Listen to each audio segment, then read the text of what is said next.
Mr Corbyn, this is the worst Labour defeat in decades. Why are you not resigning today? Well, to Britain now, where the Labour leader Jeremy Corbyn is apologising today for his party's disastrous performance on Thursday's election.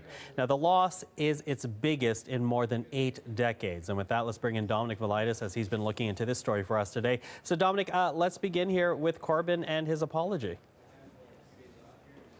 Well, Michael, he has written 2 responses, really, in today's editions of The Observer and Sunday Mirror newspapers, and he does apologise for his party's crushing defeat in this election. And in fairness, Michael, he also accepts some responsibility for that defeat. And then this morning, he also posted a complimentary video message on Twitter in which he said he was proud of his party's election campaign. Here's a little more of what he had to say. As leader, I take full responsibility for the result. We must now take time to reflect on what has happened, to listen and to understand.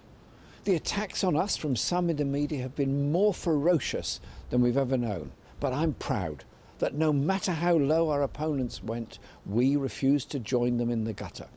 I'm proud that ours was a people-powered campaign, not bankrolled by billionaires. And I'm proud that our message was one of hope rather than fear.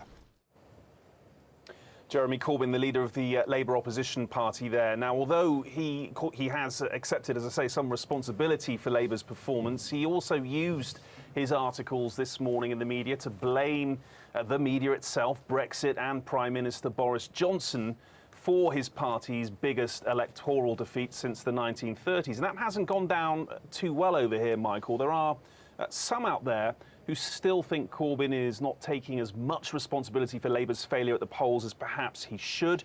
And those voices have been coming from within his own party as well. Alan Johnson, who is a former Labour Home Secretary, recently described Corbyn as a disaster on the doorstep, someone who couldn't lead the working class out of a paper bag, in his words. David Blunkett, another former Labour Home Secretary, also criticised Corbyn, while both men suggested a hard left clique had hijacked the Labour Party. London's Mayor Sadiq Khan, another example, he directly blamed Labour's catastrophic defeat on Corbyn's leadership and his repeated failure to tackle anti-Semitism, calling on him to resign as soon as possible.